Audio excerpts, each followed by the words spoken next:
we're all keeping well today. I'm going to tie a deer hair olive comparadun today. I find this a great little fly to use throughout the summer months.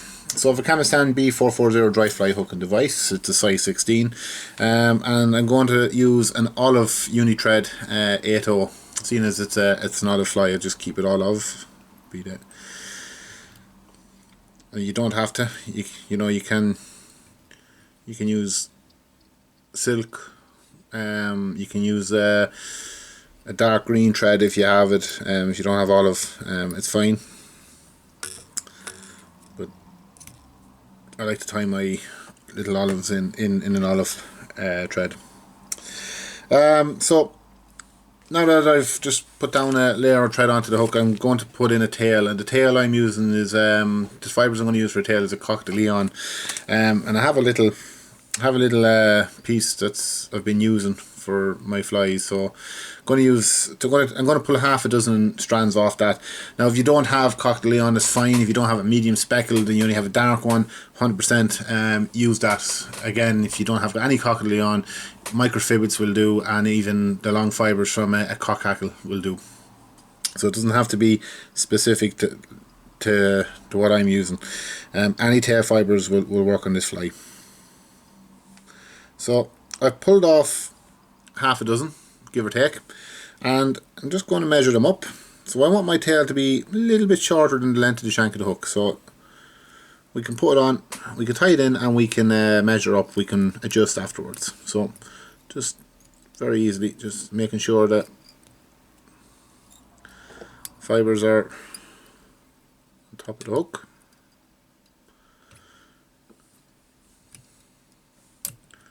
So just going to pull back a small bit.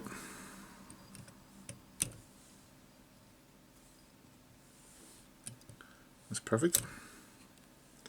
So I'm just going to lift the fibres, put a turn underneath, and then come back up. And that will lock them into place. We can trim away the waste. So I'm going to come back down. I'm going to create the body now, and the body I'm going to use is it's a dyed olive hare's ear. And this is one I've dyed myself. I'll just show you a blend of it. So I dyed this one myself. So it's just basically a hare's mask. Shaved it, dyed it, dried it out, and put it in a coffee blender or coffee grinder to just to blend the colours, or blend the fur together a bit better. So small amounts, do small amounts onto this, because I want to start off quite thin and tight. So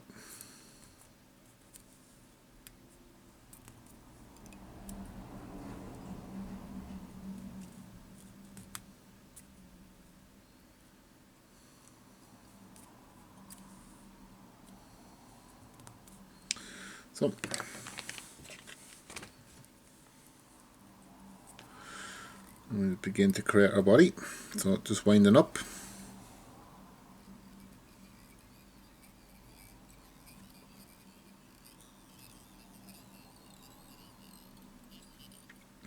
So I'm going to come up about 3/4 length of the hook shank, because I want to tie in a wing, and the wing is obviously I'm going to tie in a deer hair. It's a dyed olive deer hair.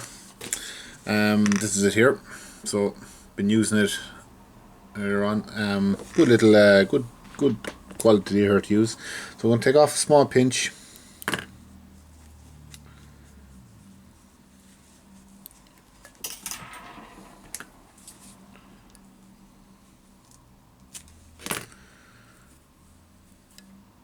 Now deer hair has an under fur, or kind of an under fluff, if you can see it there.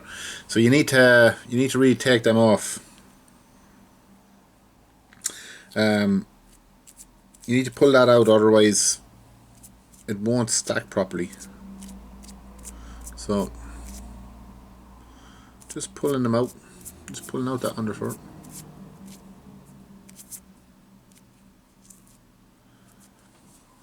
what we'll do then is we'll put into our stacker. So I have a stacker there. So as you can see, tips in. Get the tips in. Bang it on the table.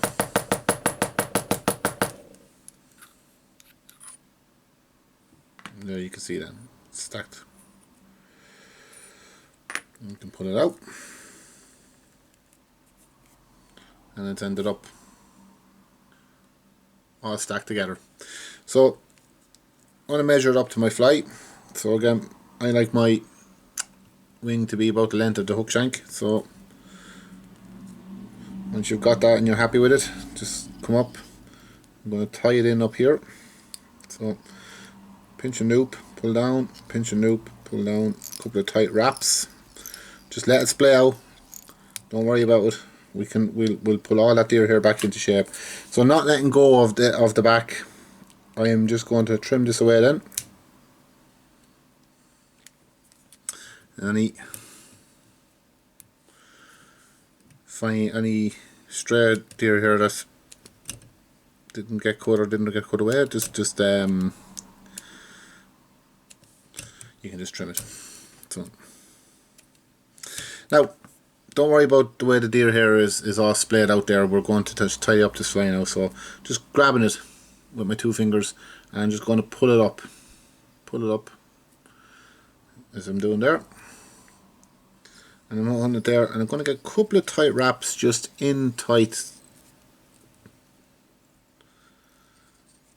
to the deer hair, up tight to it. This will have it all. This will get it all standing up for you and get it all nice and neat for you, as you can see there. Okay, and we're going to come in the back, just where I cut it, and I'm just going to wind back in. We're going to put it with dubbing, but I'm going to wind out that where I cut them.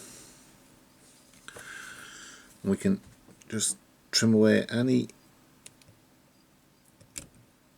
stray fibres just before I do put the dubbing in.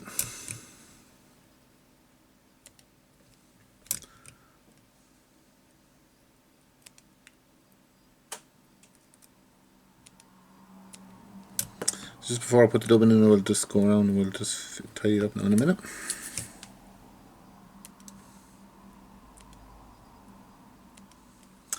Perfect. Now I'm going to come back with my dubbing, my olive hairs here, and again just nice and tightly.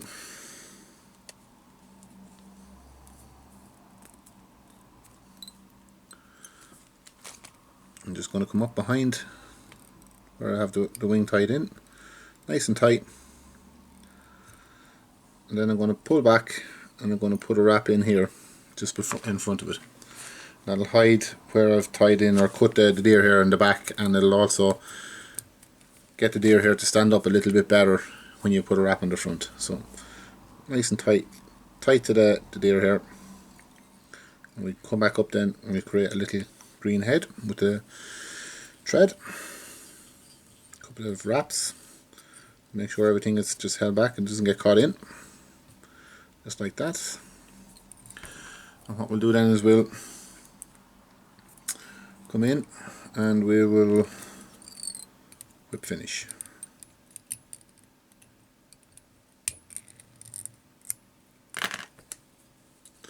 Pull it tight, trim away.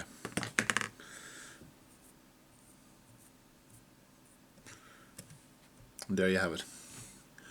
So that's my little that's a little olive deer hair Comparadun. It's a great all-round little fly to use. I find this really good during the summer months. And I'm just going to come in now with a really fine head cement. I just want to put a little bit of head cement onto that thread there, so it doesn't come undone or doesn't get, you know, the fly. It'll strengthen that knot where it's tightened or where it's whip finished, and ensure a good few rounds out with the trout. So that's basically it. I hope you've enjoyed watching this video, and give it a go. You know, it's certainly one to have in the box, and it will certainly produce fish for you, no doubt about it. So yeah, give it a go, and I hope you enjoyed tying the fly. So I hope you enjoyed watching the video, and thanks for your support. Thanks for watching. All the best.